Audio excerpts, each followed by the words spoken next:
Bueno, ahora le aprecio mucho al doctor Hugo López-Gatell que me haya aceptado esta entrevista. Doctor, ¿cómo estás? Buenas tardes. Bien, Joaquín, muy buenas tardes. Qué gusto saludarte. Gracias. A ver, doctor, hoy es el día 12 de la llamada nueva normalidad, entre comillas. Correcto. Y la realidad sigue confirmando, ya sé que te lo mencioné la otra vez, pero era a principios de junio. Sí. Hoy es 12 de junio, doctor López-Gatell, Sí. y la realidad confirma tu primera proyección, la que me hiciste en febrero aquí, de que el pico se llegaría en junio y que esto descendería hasta octubre. Estamos viendo que la realidad ratifica aquella primera proyección. Te agradezco mucho, Joaquín, que menciones esto. Hace un tema que pareciera que queda claro en la mayoría de las personas, pero en ciertos ámbitos de la sociedad repetidamente surge esta inquietud de por qué el pico lo cambiaron, cuándo es el pico, y existe una expectativa que no acaba de resolverse, me da la impresión, ante una epidemia que obviamente, como dijimos desde febrero, iba a ser larga, está siendo larga, seguirá siendo larga. La dinámica que estamos teniendo es tal como lo predijimos desde el inicio, una epidemia que no es una sola, son múltiples epidemias. Hay una en el Valle de México, hay otra en el Valle de Toluca, hay otra en Culiacán, hay otra en Cancún, en Mexicali, etcétera. Y uno puede, para fines de entender la dinámica de todo el país, pensar en que la suma de las curvas epidémicas se puede convertir en una sola del país. Pero como son tan asincrónicas, se presentan a tiempos distintos en su inicio, en su pico y en su resolución, siempre ha sido más conveniente verlas como distintas. Ahora, si tomáramos todas en su conjunto, la epidemia empezó el 28 de febrero, con nuestro primer caso detectado en la Ciudad de México, y tiene esta fase ascendente que ahorita, en este periodo intermedio del mes de junio, se va a presentar el pico. Quiero aquí reiterar para las personas que todavía tienen la expectativa de que pico es un día máximo. No es así. Al ser una epidemia larga, durante varios días consecutivos, y varios puede ser un par de semanas o hasta 3 semanas, tenemos una cantidad comparable de casos diarios, de hospitalizaciones diarias y muy lamentablemente de defunciones diarias, que eventualmente cerca del mes de julio, el 7º mes del año, empezarán a descender progresivamente, pero no de un día para otro, desafortunadamente, sino que lentamente irán descendiendo, todavía siendo muchos casos, hospitalizaciones y muertes al principio, hasta el mes de septiembre y finalmente hasta el mes de octubre, donde la expectativa es que Guadalajara y en general el estado de Jalisco y Monterrey y en general el estado de Nuevo León serán los últimos en reducir su número de casos diarios. Bien, esta mañana el presidente, el doctor López-Gatell, dijo, no hay posibilidades de un rebrote de la pandemia, y el doctor López-Gatell, o sea, tú, dijiste que sí. Sí, aquí tenemos varios elementos a considerar. Uno es el riesgo de rebrote, y esto quiero también mencionar un par de cosas que ayuden a que aquellas personas que les ha inquietado la idea de rebrote como una posible contradicción, de hablar de rebrote en medio de una epidemia que aún está activa, sería una segunda oleada, ¿no? Eso mismo. O sea, aquí son dos fenómenos a considerar.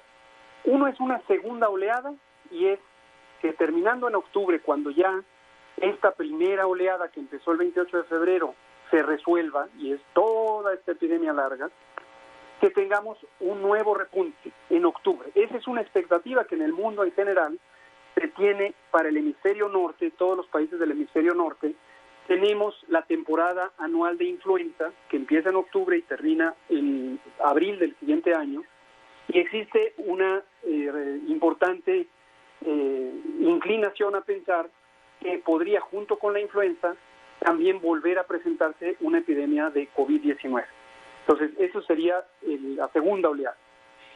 Respecto al rebrote, sería un fenómeno que sí estamos viendo ya en algunos estados.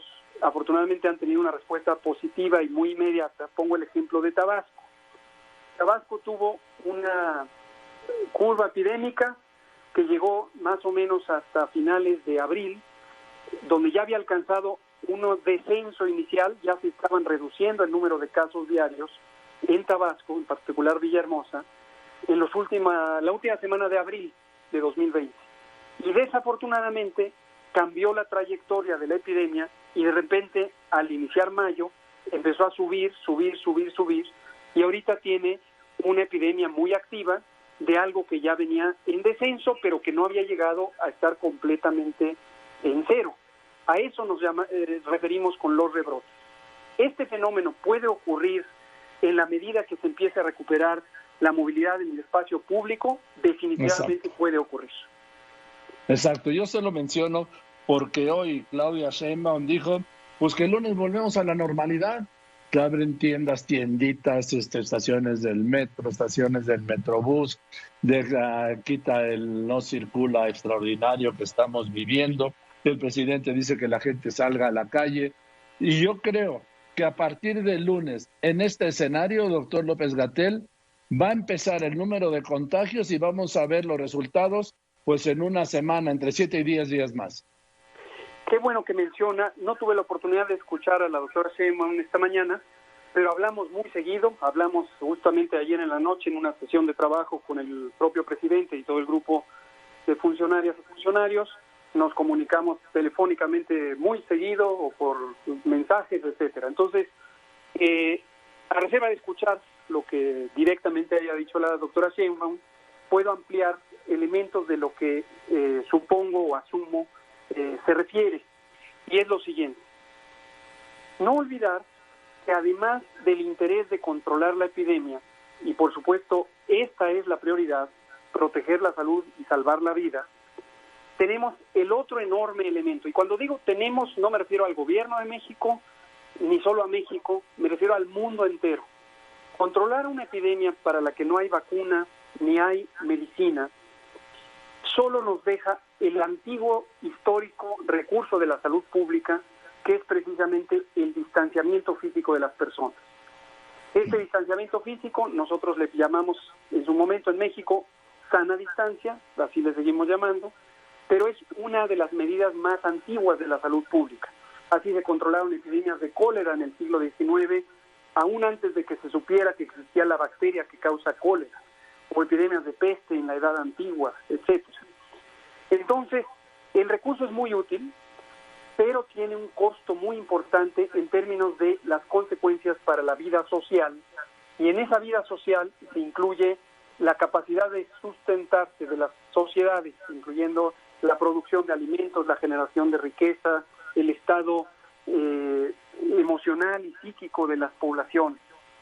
Entonces, tiene limitaciones sobre qué tanto tiempo, durante cuánto tiempo se puede mantener una intervención con un nivel de restricción suficientemente fuerte, que es útil para reducir el número de contagios, pero que causa estragos. Y sabíamos, desde que diseñamos las intervenciones, el plural sigue siendo el mundo entero, no nada más México, que llegaría al punto en donde tiene que empezarse a desconfinar, como le llaman los españoles, y permitir que la sociedad empiece a recuperar actividades, desde luego siempre buscando que sea de una manera ordenada, progresiva, controlada, para que no haya un desfogue que nos lleve a un rebrote. Pero lo que se refiere a la doctora Sheinbaum, puedo decir con tranquilidad que sé que a eso se refiere porque lo platicamos ayer mismo por la noche, es que en la Ciudad de México la realidad social ya requiere un ajuste respecto a lo que uno desea en términos del control epidémico, también para dar cabida a la recuperación del bienestar social, y no solo en la Ciudad de México. Esto hoy por la noche lo comentaré respecto a otros estados con los que hemos estado en conversación: Baja California Sur, Quintana Roo, Yucatán, Hidalgo, Querétaro, y es una situación muy semejante, y estamos buscando las alternativas para recalibrar el balance entre estos dos bienes públicos a tutelar. la salud y la vida y el bienestar social y la economía, que a su vez, de no cuidarlos, pueden afectar la salud y la vida. Al doctor López-Gatell, me preguntan en redes y en Twitter sobre todo, que te pregunte sobre las pruebas masivas, que tú no estás muy convencido de las pruebas masivas. No, definitivamente no estoy convencido y lo reitero.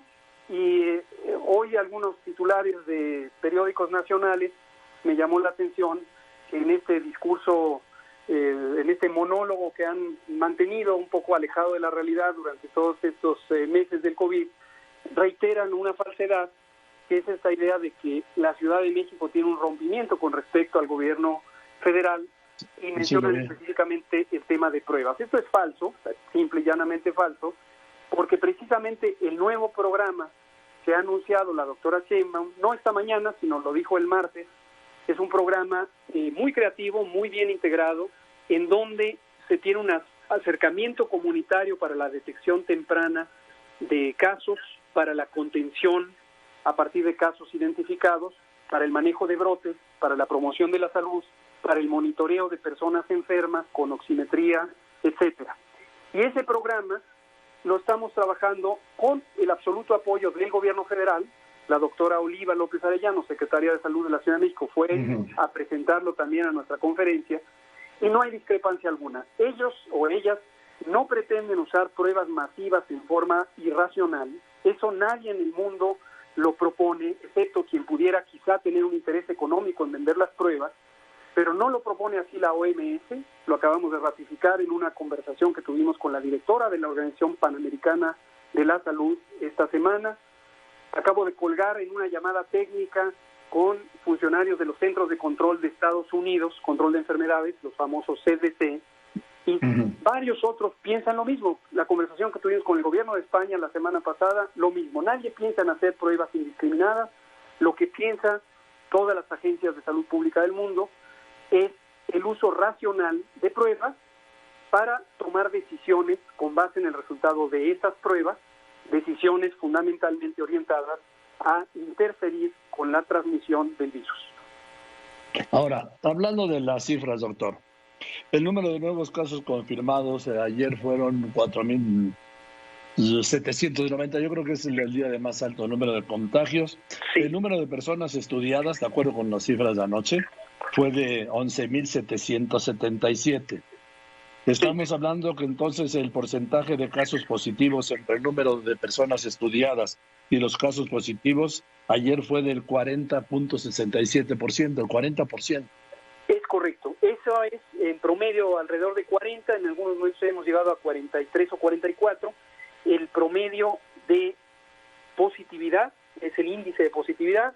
Este índice lo monitoreamos diariamente y nos es muy útil. De hecho, es uno de los 4 indicadores del semáforo de riesgo sanitario COVID, precisamente porque nos permite tener una medida de la progresión de la epidemia de manera muy característica.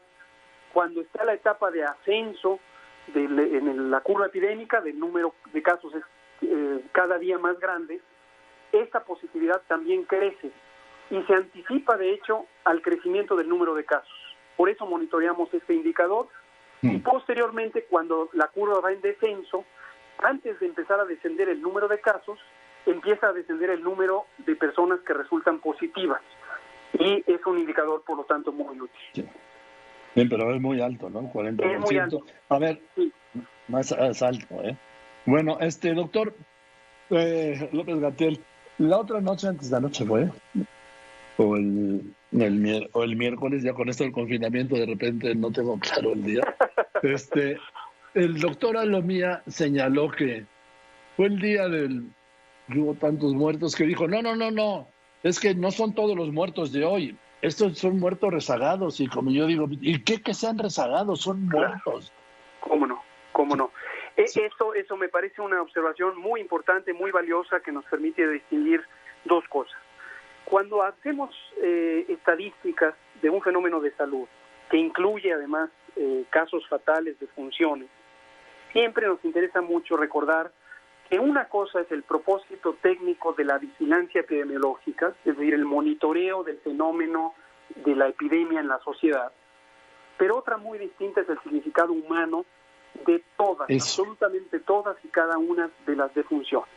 Nunca debemos perder de vista, aunque hablemos de muchos números y pongamos gráficas y tablas y curvas, que detrás de cada número hay, o desafortunadamente dejó de haber, un ser humano, un ser viviente, una historia de vida, una familia que se queda con un vacío permanente. Y nos duele, y debemos siempre honrar con todo respeto a esas personas y a esas familias. Muy, muy bien. Yo coincido, porque eso mismo escribí hoy, doctor, porque de repente dan la impresión, cuando dan las cifras de más contagios, de muertos, el otro, como si estuvieran dando cifras de la economía, del PIB, de la inflación, de una proyección económica, y estamos hablando de muertes, doctor. Ayer fueron 709 familias que tuvieron una pérdida dramática, mortal. Sí. Entonces, sí, yo veo, no sé si hay prisa por dar la estadística, o parece que hay distancia. No sé, doctor, da la impresión cuando dan las cifras, te lo digo aquí entre usted y yo, de que como que le surge pasar al siguiente gráfico. Sí, fíjese que qué bueno que lo menciona, y me parece una observación importante siempre de tener en mente, siempre de escucharla, periódicamente, no en una forma programada, pero intencional y definitivamente con mucha conciencia de ello, procuramos hacer un alto en el camino, a veces lo hacemos a los fines de semana o en los viernes, para recordar eso, y no solo para nosotros, sino y todo el equipo técnico, sino para la sociedad en su conjunto. Nunca debe olvidarse que esto es un fenómeno que afecta a la salud y la vida. Y es un fenómeno, desafortunadamente, como muchísimos otros, en donde como seres humanos tenemos una capacidad límite de controlar los eventos. Es natural, y yo creo que comprensible, legítimo, que ciertos miembros de la sociedad tengan la idea de por qué no se controló la epidemia, por qué no se evitó la muerte. Toda la cantidad de comentarios que hemos escuchado en el sentido de culpabilizar de que por qué siguen habiendo casos y muertes. Más allá de que desde el punto de vista científico obviamente carece de sentido un señalamiento así, porque no es un fenómeno creado por el ser humano, no es un fenómeno natural inmerso en la sociedad, pero al final de cuentas es un agente biológico, el virus, que en el mundo entero ha causado este estrago. Y uno hace, no como persona, sino además como sistema de salud en todo el mundo, insisto, hacemos todo lo que está en nuestras manos en términos de recursos técnicos, científicos, de conocimiento, prácticos, con el único propósito de lograr que esto se acabe lo más pronto posible, que en su momento se desarrolle una vacuna, un tratamiento, etcétera. Pero no es posible, y sería una mentira decirle a la sociedad o impulsar ese ánimo que, aunque legítimo, tiene cierto grado de falta de realidad, de que la epidemia se puede cancelar. Es como si pensáramos en otros fenómenos naturales muchas veces. No, a ver. Eso es imposible, doctor. Exacto. Eso es imposible. Exacto. Es mundialmente imposible. Me hacen un comentario que me parece muy interesante. Si los números de antes de ayer fueron artificialmente altos, cuando dijo el doctor Alomía que eran los muertos de otros días, sumando, es porque los números del día anterior, pues, habían sido artificialmente bajos, ¿no? Es correcto. Ahí, y no solo del día anterior, sino en su momento, con esos números concretos a los que usted se refiere, que ocurrieron miércoles, jueves y viernes de la semana pasada, de varios días. La razón por la que hicimos énfasis en lo que se refería a Alomía, el doctor Alomía, y el énfasis que le dimos a ese aspecto de diferenciar casos y también defunciones de un día versus de varios días, no es por minimizar la importancia que tiene esta tragedia de perder la vida. Pues esa impresión dejó. Es desafortunado, pero qué bueno que usted me da la oportunidad de aclararlo, y lo seguiremos aclarando para que no haya duda alguna. A lo que nos referimos es a lo siguiente. Hay momentos en donde ante esta tragedia pareciera haber no solo grupos sociales, sino yo diría esfuerzos de comunicación intencional, y no solo en México, esto pasa también en otros países, donde parecieran enfatizar tanto el tema de la muerte, con un ánimo que también nos parece muy poco respetuoso para las personas y las familias que sufren o han sufrido, donde parecieran regodearse en esta estadística y quererla ver cada día más dramática para ser un elemento efectista, ¿no? Yo, Entonces, permítame, doctor, sí, yo no formo parte de ese grupo. lo sé perfectamente, de ningún por modo. eso hablo con usted con mucho gusto cada vez que tengo esta oportunidad. Sí, de ningún modo, yo estoy porque esto termine, porque no haya más muertos, porque se supere, porque yo estoy viendo, a mí me tocó cerquísima, una muerte de un compañero que no tenía por qué haberse muerto. Entonces, yo sí quiero, desmarcarme de esto. Lo he escuchado, también se lo escuché al presidente decir esto, y por ningún modo. Es más, yo no conozco a nadie que esté deseando que haya más muertes, doctor López-Gatell, a nadie. Sí, no, yo insisto, por eso hablo con usted, y como usted bien lo reconoce, con tanta confianza y con tanto gusto, además, cada vez que tengo la oportunidad de que me entrevisten. No, me refiero, y es triste porque diarios nacionales, diarios que tienen una influencia sobre la sociedad, a veces, y no pocas, casi diría que sistemáticamente, se desprenden de la realidad. Dejan de escuchar, dejan de oír el mensaje técnico, y no tanto de nosotros como gobierno, o en mi caso personal como vocero, de científicos nacionales, internacionales, y siempre le dan un giro que, insisto, no ayuda a la sociedad, no a nosotros como gobierno, sino a la sociedad, a entender cabalmente el fenómeno y poder tomar decisiones en protección de sí mismos. Sobre este tema de las estadísticas, le platico lo que tuvimos y que lo estamos trabajando para mostrar cómo ocurre en todo el país. Ocurrió en el Seguro Social y afortunadamente tomaron cartas en el asunto muy rápidamente y logramos subsanar esa insuficiencia.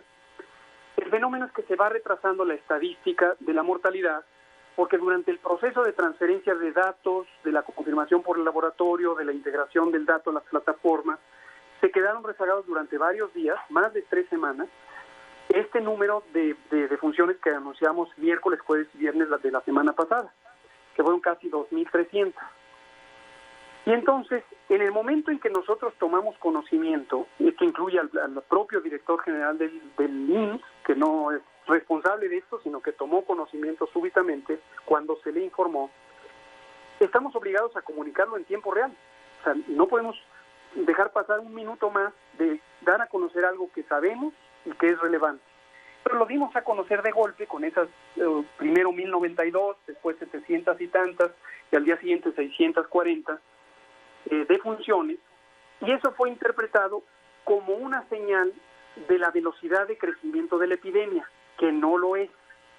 Entonces, aunque cada una de esas muertes es un hecho trágico, y aunque independientemente del día en que ocurren, quedan como vacíos en la vida de las personas, era importante que no se malinterpretara como una señal de la velocidad a la que está creciendo la epidemia, porque entonces distorsiona la apreciación sobre el riesgo y las acciones que deben tomarse.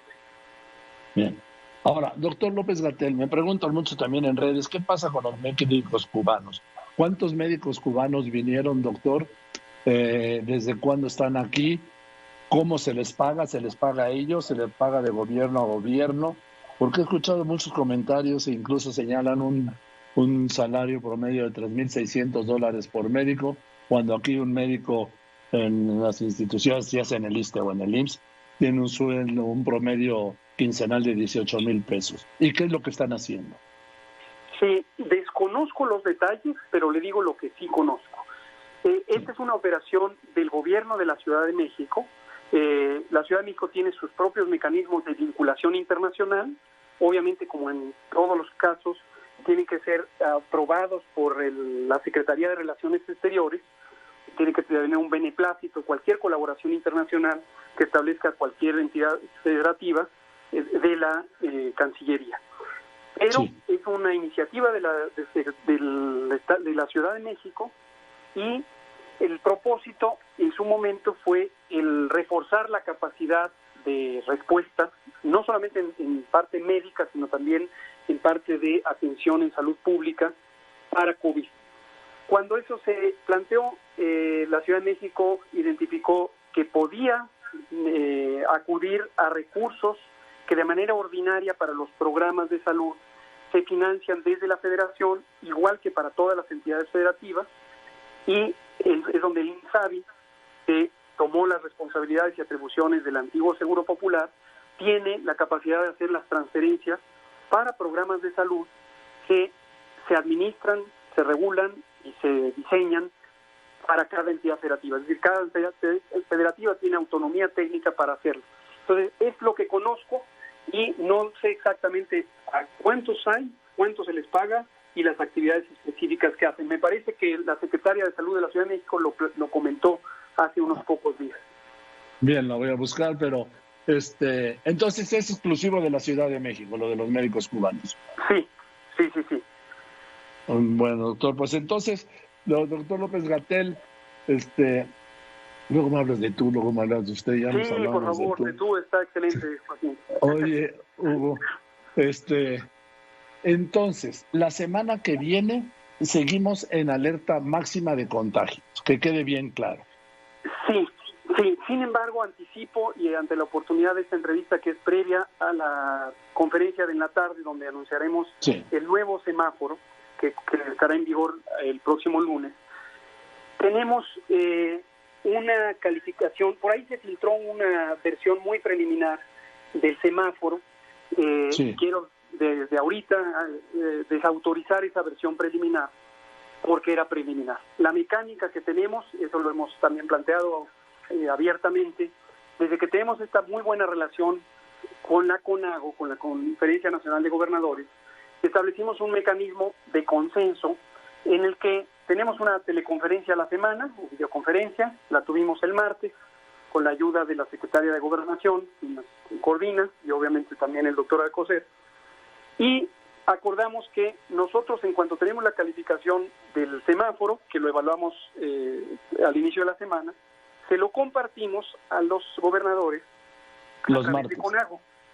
Ellos lo revisan entre martes y jueves, y aquellos estados que quisieran hacer comentarios para darnos a conocer información que consideren podríamos no tener y que ayudara a identificar el nivel de riesgo local, pueden hacerlo. Esta semana nos buscaron 7 gobernadores, esto incluye a la jefa de gobierno de la Ciudad de México, y hemos estado en un diálogo sobre precisamente esas realidades.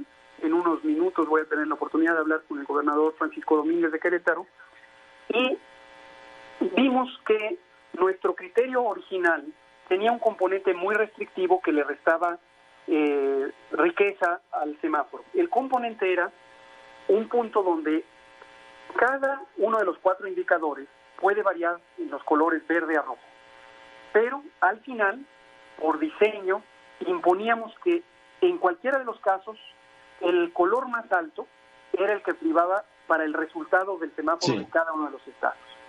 Sí, yo recuerdo eso, que era que los gobiernos le podían endurecer, pero no lo podían debilitar. Exactamente, exacto. Ahora, aquí lo que vimos es que con ese criterio estábamos perdiendo de vista realidades como la distribución al interior del estado de la epidemia también es heterogénea. Y varios estados nos mostraron cómo, aunque en una ciudad quizá emblemática, quizá representativa, es en la que nosotros hacemos la calificación, podían ser elementos de mucha intensidad, tenían una proporción importante de su territorio y de su población que estaba en condiciones menores de riesgo. Entonces, varios gobiernos nos lo mostraron, nos pareció prudente y además muy legítima el señalamiento, y entonces este criterio de diseño lo quitamos y dejamos lo que era el origen del semáforo, que es la calificación numérica sobre la tendencia de hospitalización, la tendencia de ocurrencia de casos, la porcentaje de ocupación hospitalaria y justamente este indicador que comentamos hace unos minutos del porcentaje de confirmados. Ya con esta calificación hay varios estados que cambian de color, ya no va a estar todo rojo, No le adelanto los detalles para no frustrarle el señalamiento, lo presentaré en la noche, pero sí le puedo anticipar que ya no va a ser como esa versión que se filtró y que definitivamente no es la actualizada. Bien, doctor, pues nos veremos la semana que viene, ¿de acuerdo? Con mucho gusto. Y muchas gracias, el doctor Hugo López-Gatell. Gracias por la confianza, además de contestarme, doctor. Por supuesto, con todo gusto, Joaquín. Muy buena semana. Un abrazo, doctor. Hasta la semana que viene. Es el doctor Hugo López-Gatell.